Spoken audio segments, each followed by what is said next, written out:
ESPN's national NBA analyst Brian Windhorst with his thoughts on Kenny Atkinson. Brian, a couple fans have been floating the idea of a coaching change. Has that been discussed? Do you think that is on the horizon? Where do you think Kenny stands? The entire organization is under a level of pressure because the entire organization is underachieving.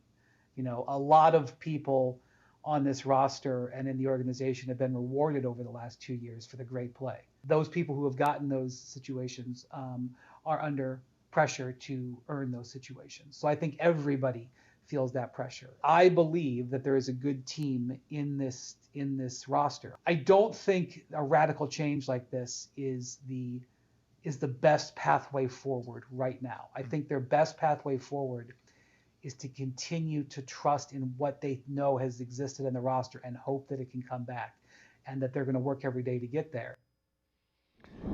Sam, again, these are the problems that you have when you have high expectations and midway through the season, you've fallen woefully short.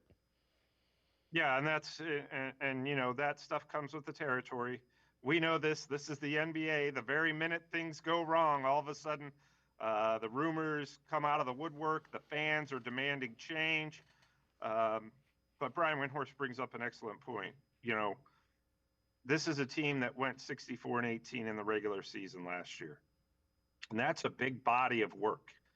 You know, granted, it flamed out in the playoffs, but there's something in this team that makes you believe, yeah, they should be a lot better. Look what they did last year during the regular season.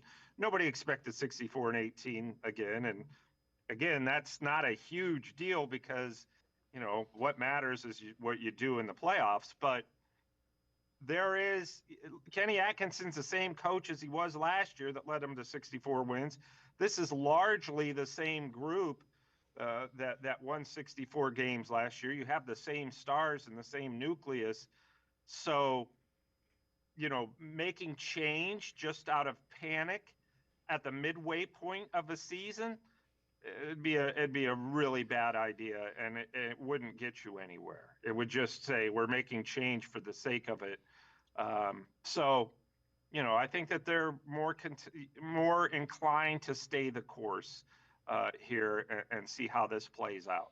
Have you noticed, we had heard all offseason they were going to kind of tweak their play and play a little bit different. Are they still doing that? And if so, is it time to go back to what got you the 64 wins?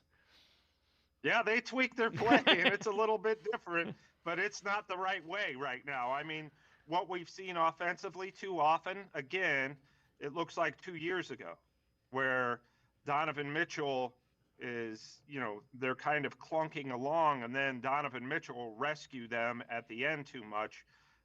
And last season, that was not the case, didn't need to be the case. They were getting contributions from everywhere and everybody.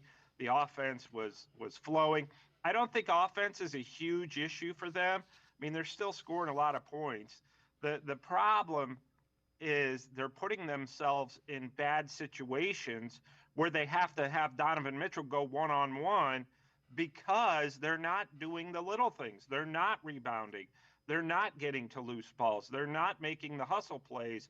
And that puts you in really bad spots.